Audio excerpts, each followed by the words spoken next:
ভাই রাজ বললাম না কি হয় বসে আছে এখানে মন মারা হয়ে চলো দেখি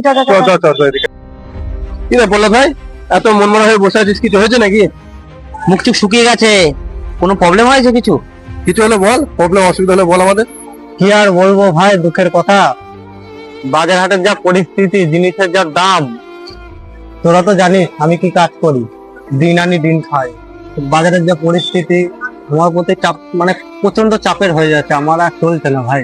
তারপর ছেলেটাকে স্কুলে ভর্তি করিয়েছি, পেন আছে, খাতা আছে, বই আছে, ব্যাগ কিনতে হবে, কোথা থেকে কি করব বল, জিনিসের যা দাম ভাই আর হয়ে উঠছে না।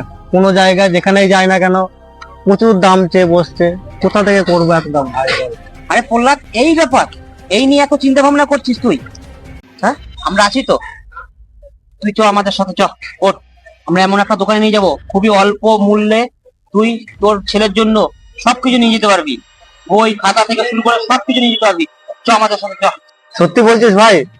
এরকম এত কম দামে পাওয়া যাবে? আমাকে তাহলে নিয়ে চ ভাই। চ ভাই, চ। চ ভাই চ। আচ্ছা ভাই, দোকানের নামটা কি আছে ভাই? দোকানের নামটা ভাই অধ্যায়ন। ভালো দোকান, কম দামে? অবশ্যই চ, তুই চ, তাহলে বুঝতে পারবি। দাদা একটু এদিকে আসো। হ্যাঁ বলো। দাদা, এটা আমাদের বন্ধু, বুঝলে?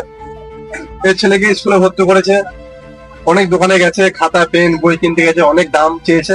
তা আমরা শুনেছি তোমার দোকানে খাতা পেন সবকিছুর দাম কম তোমার দোকানে, তাই তোমার দোকানে নিয়ে এসেছি।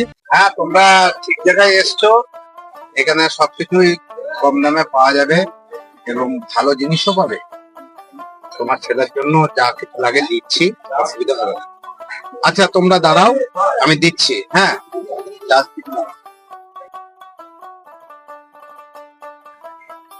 এই যে সবকিছু আনলাম। তাহলে দাদা কত কি হলো একটু হিসাব করে বলে দাও।